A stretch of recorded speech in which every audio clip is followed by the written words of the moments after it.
مجھے حضرت خواجہ عزیز الحسن صاحب مجذوب رحمۃ اللہ علیہ کی ایک بات یاد آئی. ایک مرتبہ حضرت حکیم الامت مولانا تھانوی قدس اللہ تعالیٰ سرہ مجلس میں تشریف فرما تھے اور اللہ تعالیٰ کی محبت، اللہ تعالیٰ کی عظمت دل میں پیدا کرنے کی ضرورت پر کا بیان ہو رہا تھا. تو حضرت خواجہ عزیز الحسن صاحب جو حضرت کے بہت ہی منہ چڑھے خلیفہ تھے اور کسی کو حضرت کی مجلس میں اتنا بولنے کی تاب نہیں ہوتی تھی جتنا وہ بول لیتے تھے. تو انہوں نے حضرت سے عرض کیا کہ حضرت یہ اللہ تعالیٰ کی محبت حاصل کیسے حاصل ہے؟ تو فرمایا کہ محبت جن کو اللہ تعالیٰ کی محبت حاصل ہے ان کی جوتیوں میں جا پڑو، ان کی جوتیوں میں جا پڑو، اس سے تمہیں اللہ تعالیٰ کی محبت حاصل ہوگی. تو تقویٰ کا حاصل بھی کیا نکلا کہ تقویٰ حاصل کرنے کا طریقہ اللہ تبارک و تعالیٰ نے یہ بتایا کہ کونوا مع الصادقین، صادقین کی صحبت اختیار کر لو، اس کے نتیجے میں تمہیں تقویٰ حاصل ہوگا. یہ وہ نسخہ ہے جو ہم سب کے لیے ہے، عالم ہو، جاہل ہو، ان پڑھ ہو، تعلیم یافتہ ہو، کوئی آدمی ہو، اس کو دین کی طرف، دین کے اوپر لانے کا اور تقویٰ اس میں پیدا کرنے کا واحد طریقہ یہ ہے کہ متقی لوگوں کی صحبت اختیار کریں. دیکھیے اللہ تبارک و تعالیٰ نے انسانوں کی ہدایت کے لیے 2 سلسلے جاری فرمائے ہیں ابتدائے آفرینی سے، ایک کتاب اللہ اور ایک رجال اللہ.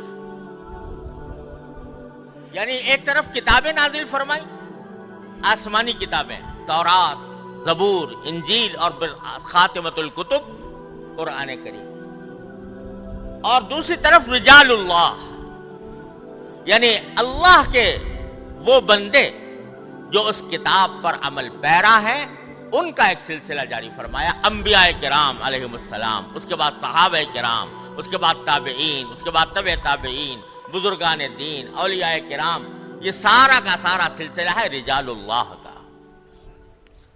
اور آپ نے دیکھا ہوگا، کہا جاتا ہے اور درست کہا جاتا ہے کہ سارے قرآن کریم کا خلاصہ سورہ فاتحہ میں ہے. سورہ فاتحہ پورے قرآن کریم کا لب لباب ہے. کیوں ہے؟ اس کی وجہ عام طور سے یہ بیان کی جاتی ہے کہ اس میں دعا ہے اہدنا الصراط المستقیم، یا اللہ ہمیں صراط مستقیم کی ہدایت عطا فرما. اور صراط مستقیم سارے قرآن کا خلاصہ ہے، کیونکہ قرآن کا جو بھی حکم ہے وہ صراط مستقیم پر لانے کے لیے. تو اللہ تعالیٰ نے یہ دعا سکھائی ہمیں اور آپ کو کہ اہدنا الصراط المستقیم، اے اللہ ہمیں صراط مستقیم کی ہدایت عطا فرما.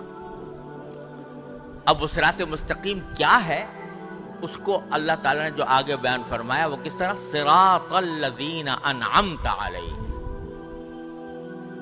یعنی راستہ ان لوگوں کا جن پر اے اللہ آپ نے انعام فرمایا، جس کی تفصیل دوسری جگہ فرمائی اولئک الذین انعم اللہ علیہم من النبیین والصدیقین والشہداء والصالحین.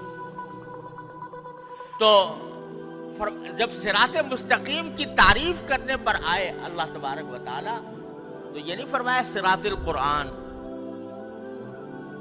یہ نہیں فرمایا صراط الکتاب، بلکہ فرمایا صراط الذین انعمت علیہم.